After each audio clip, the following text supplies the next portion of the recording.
Assalamualaikum warahmatullahi wabarakatuh. Perkenalkan, nama saya Riza dari Badan Pengembangan dan Pembinaan Bahasa, Kementerian Pendidikan, Kebudayaan, Riset, dan Teknologi.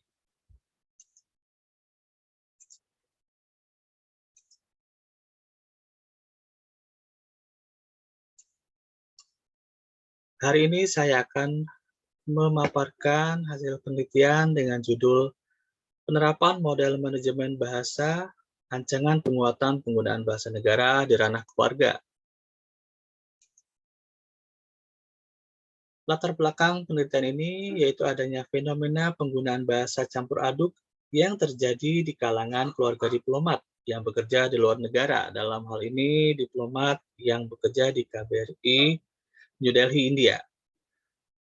Penelitian ini juga didasari atas penelitian sebelumnya, yaitu tentang bahasa anak diplomat India, tinjauan faktor lingkungan bahasa. Ada beberapa fakta hasil temuan dari penelitian sebelumnya, yaitu anak diplomat di India menggunakan beberapa bahasa dalam lingkungannya, bahasa Indonesia, bahasa Inggris, dan bahasa Hindi. Penelitian ini akan fokus membahas manajemen bahasa di ranah keluarga berdasarkan model yang dikemukakan oleh Spolsky. Spolsky mendasari model manajemen bahasa pada kebijakan bahasa, yakni language praxis, ideology and belief, dan management and planning. Adapun rumusan masalah penelitian yaitu bagaimana ancaman penguatan penggunaan bahasa negara di ranah keluarga. Dari rumusan ini dirinci lagi menjadi beberapa pertanyaan penelitian. Yang pertama, apakah manajemen bahasa dapat diterapkan di ranah keluarga? Yang kedua, metode apa yang dapat digunakan untuk menerapkan manajemen bahasa di ranah keluarga? Dan yang ketiga, bagaimana penerapan model manajemen bahasa di ranah keluarga?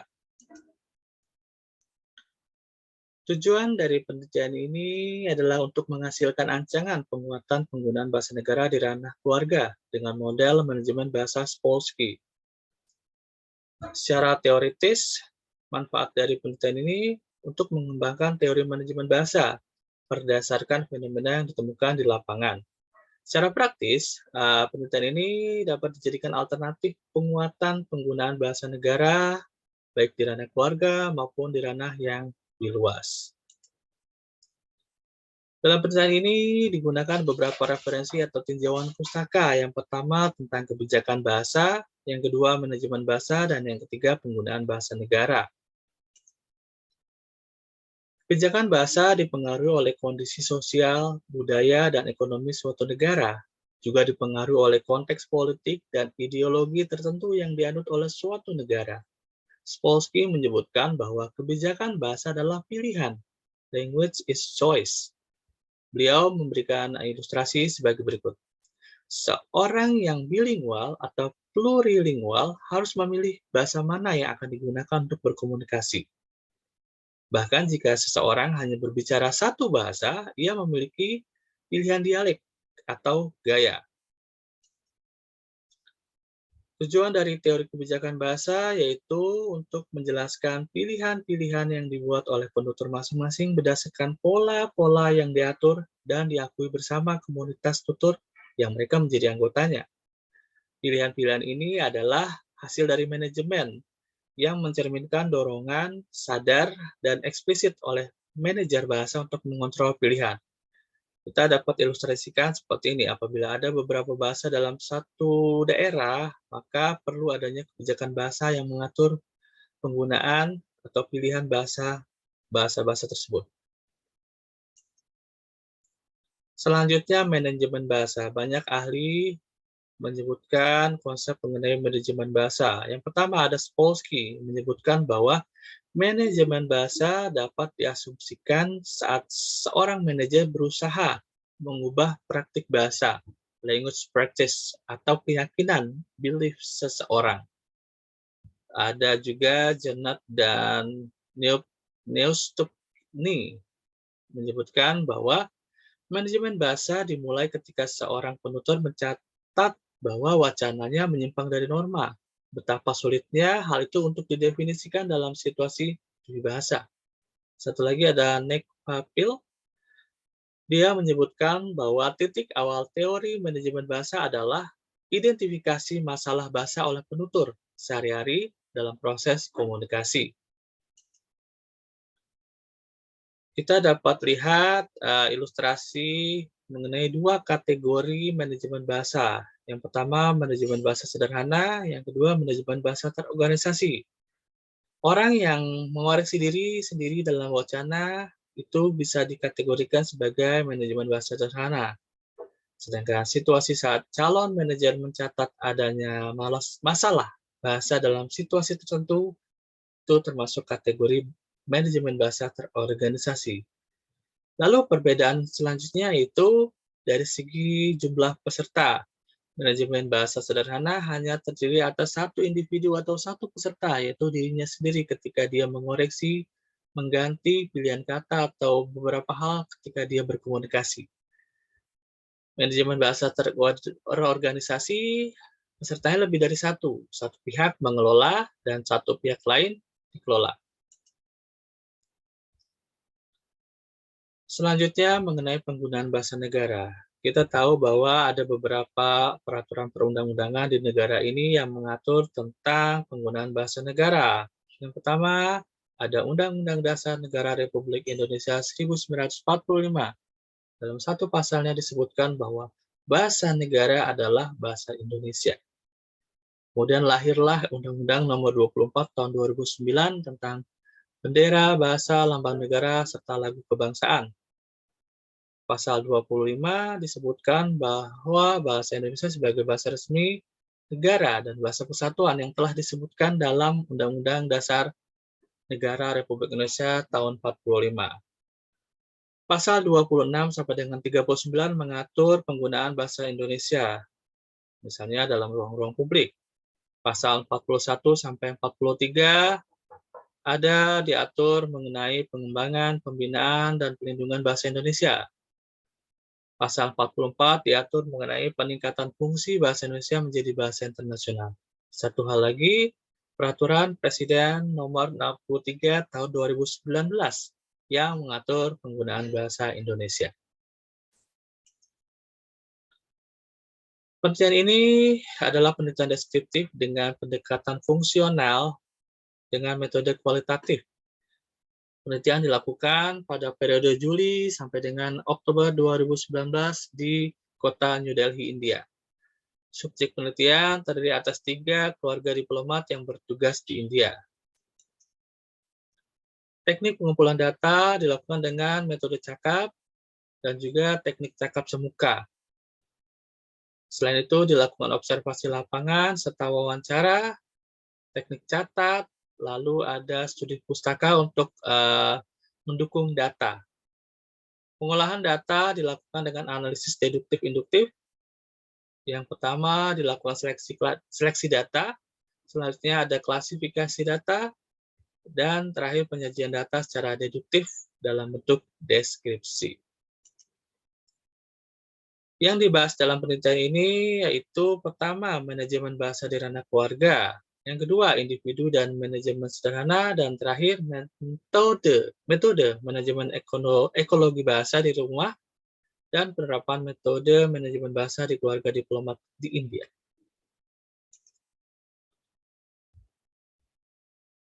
Spolsky mendasari model manajemen bahasa pada kebijakan bahasa seperti yang telah disampaikan di awal. Ada beberapa asumsi mengenai kebijakan bahasa ini dalam kaitannya dengan manajemen bahasa. Yang pertama, kebijakan bahasa dimaksudkan untuk menjelaskan pilihan individu, misalnya aspek lain dari bahasa, seperti yang ditujukan oleh Saussure, sebuah fenomena sosial bergantung pada keyakinan dan perilaku konsensual anggota masyarakat utuh. Asumsi yang lain, kebijakan bahasa memiliki 3 komponen yang saling terkait, tetapi dapat dideskripsikan secara independen, yaitu praktik berbahasa, keyakinan, dan manajemen. Teori ini mengasumsikan bahwa masing-masing dari ketiga komponen merupakan kekuatan yang membantu menjelaskan pilihan bahasa. Teori ini ada 3 komponen tadi, praktik bahasa, menetapkan kondisi yang diperlukan untuk pilihan bahasa, keyakinan menjelaskan nilai yang membantu menjelaskan pilihan individu, dan manajemen memengaruhi penutur untuk mengubah praktik atau keyakinan mereka. Selanjutnya, individu dan manajemen sederhana. Calvet dalam Spolsky menggambarkan keluarga sebagai medan perang. Dalam keadaan normal, setiap individu cenderung berbicara satu sama lain menggunakan bahasa dan dialek yang hampir sama, serta memodifikasi ucapan mereka sesuai dengan situasi, gaya, dan ada tidaknya orang lain. Ketika ada perbedaan sistematis dalam ragam bahasa asli, kemungkinan besar seiring waktu mereka akan saling memengaruhi melalui akomodasi misalnya, untuk bergerak lebih cepat. Asumsikan bahwa salah satu anggota keluarga telah terbiasa di sekolah atau di kantor untuk menggunakan kata-kata tidak senonoh, kata-kata yang kotor secara teratur. Apa yang akan terjadi? Tentu kita dapat memprediksi bahwa akan ada anggota keluarga lain yang meluruskan, membenahi, memperbaiki, sehingga sesuai dengan tradisi aturan yang memiliki nilai-nilai positif dalam keluarga. Metode manajemen ekonomi bahasa di rumah. Banyak rumah atau keluarga menawarkan lingkungan sosiolinguistik yang kompleks dengan lebih dari satu bahasa yang digunakan dan alih kode yang teratur. Ada beberapa strategi yang dapat dilakukan untuk mewujudkan manajemen ekologi bahasa di rumah. Yang pertama, pengendalian lingkungan bahasa di rumah. Membawa penutur bahasa target ke dalam rumah tangga, misalnya kerabat terdekat dari luar kota, ada lagi asisten rumah tangga, seperti itu. Lalu mengatur anak-anak kecil untuk bermain dengan anak-anak lain yang dipilih untuk pengetahuan bahasa mereka. Satu hal lagi, ada kontrol radio dan televisi dengan mengizinkan atau melarang penggunaannya di rumah, bergantung pada bahasanya. Selain itu, akses ke komputer atau internet juga dapat dibatasi karena alasan manajemen bahasa. Dalam beberapa situasi, manajemen bahasa dapat diperkuat dengan instruksi eksplisit berupa hukuman atau privilege. Misalnya, seorang manajer, ayah atau ibu dapat membuat sebuah perkataan perintah sesuai dengan kebutuhan keluarga mengenai aturan yang telah disepakati di awal. Misalnya, saya, ayah atau ibu ingin kamu berbicara dengan bahasa Indonesia, karena itu adalah lambang identitas kebanggaan. Untuk lain, ayahmu atau ibumu ingin kamu menggunakan bahasa Indonesia saat di rumah. Satu lagi contoh lain, bicaralah dengan bahasa Indonesia atau diam. Nah, untuk instruksi eksplisit ini dapat disesuaikan dengan kebutuhan dalam keluarga. Sehingga seorang manajer harus mampu membaca situasi agar tujuan praktik baik dari aktivitas berbahasa dapat tercapai. Nah, penerapan model ini pada lingkungan keluarga biasanya pertama ditentukan dengan memilih seorang manajer atau pengelola, ya ini orang tua biasanya. Apa saja peran manajer? Satu, menentukan pilihan bahasa. Yang kedua, menerapkan praktik berbahasa yang sesuai dengan norma atau kaidah. Dan yang ketiga, menguatkan keyakinan atau ideologi berbahasa dalam keluarga. Observasi dalam keluarga ini dilakukan dalam periode rentang Juli hingga Oktober selama 14 minggu. Pada langkah awal, manajer membuat kesepakatan dengan anggota keluarga untuk memilih bahasa Indonesia sebagai sarana komunikasi dalam rumah dengan semua anggota keluarga. Ayah atau ibu sebagai manajer menjadi figur anutan, role model, dalam praktik berbahasa di lingkungan keluarga. Setiap memulai perbincangan dengan anggota keluarga, ayah ibu menggunakan bahasa Indonesia, misalnya saat memberi informasi, memberi perintah, atau meminta sesuatu.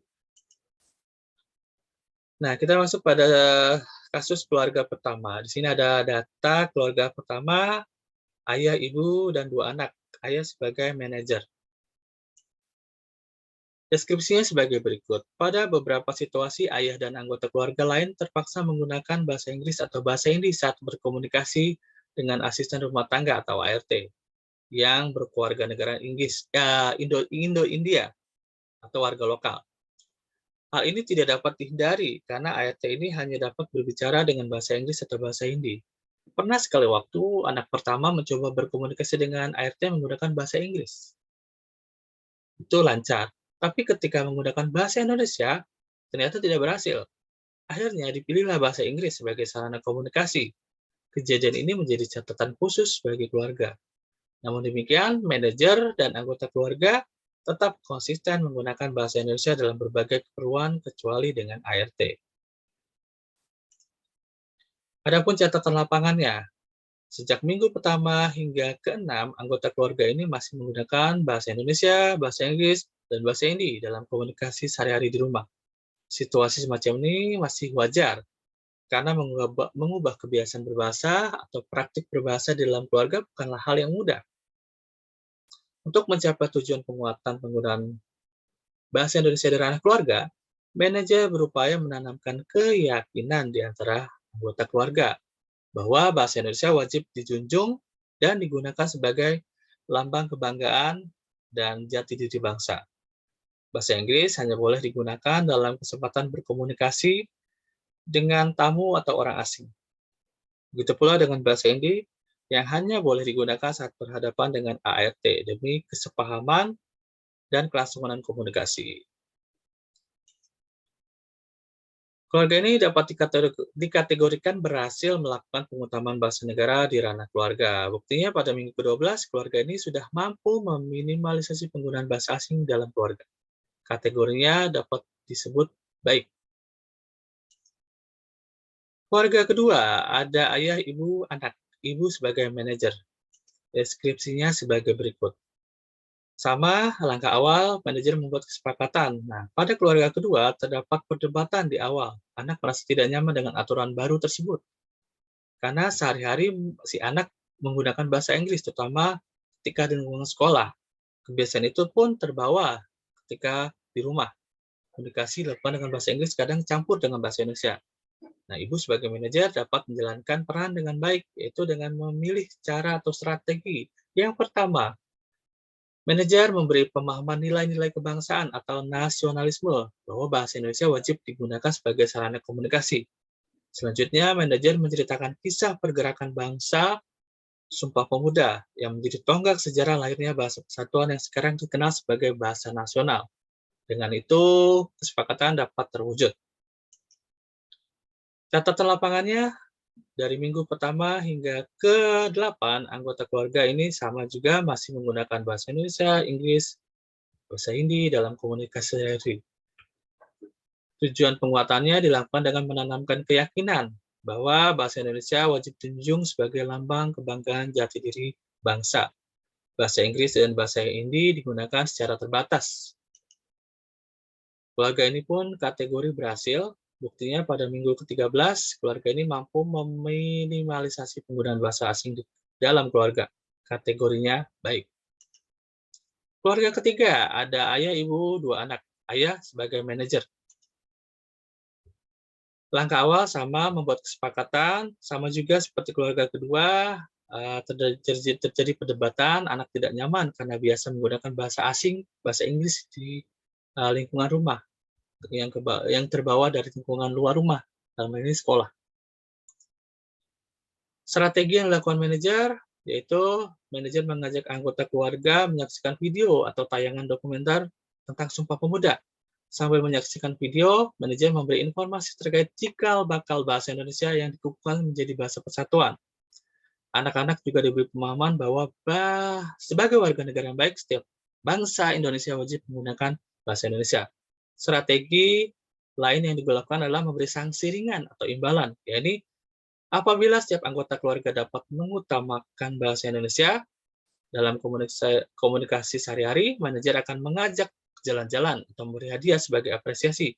Dan sebaliknya, apabila setiap anggota keluarga mencampur adukan bahasa atau melanggar aturan, manajer akan menyetop saluran internet. Seperti itu. Catatan lapangannya, dari minggu pertama hingga ke-7, anggota keluarga ini masih menggunakan bahasa Indonesia, Inggris, bahasa Hindi dalam komunikasi sehari-hari. Untuk mencapai tujuan penguatan, dilakukan penanaman keyakinan bahwa bahasa Indonesia sebagai lambang kebanggaan dan jati diri bangsa harus dijunjung dan digunakan. Bahasa Inggris, bahasa Hindi dapat digunakan dalam komunikasi terbatas. Keluarga ini pun kategorinya berhasil. Pada minggu ke-11 sudah dapat meminimalisasi penggunaan bahasa asing di keluarga. Kategorinya pun baik. Sebagai penutup, ada beberapa simpulan hasil penelitian. Yang pertama, anak dapat meminimalisasi pencampuran bahasa. Yang kedua, orang tua, ayah, ibu menggunakan bahasa Indonesia ketika berinteraksi dengan anggota keluarga. Yang ketiga, bahasa Inggris dan bahasa Hindi hanya digunakan dalam lingkup terbatas ketika berinteraksi dengan lawan tutur di luar rumah atau dengan orang asing. Yang keempat, anak memiliki sikap positif terhadap bahasa Indonesia. Sarannya adalah upaya akan dilakukan untuk memodifikasi praktik bahasa dan kepercayaan anggota keluarga lainnya. Model manajemen Spolsky dapat diterapkan di ranah keluarga sesuai dengan kebutuhan dan kondisi dalam keluarga. Terakhir, rancangan model manajemen bahasa ini diharapkan menjadi alternatif upaya penguatan penggunaan bahasa negara, khususnya di ranah keluarga. Demikianlah hasil penelitian dapat saya sampaikan. Kurang lebihnya mohon maaf. Apabila ada pertanyaan, masukan, kritik yang membangun, sangat saya harapkan. Wassalamualaikum warahmatullahi wabarakatuh.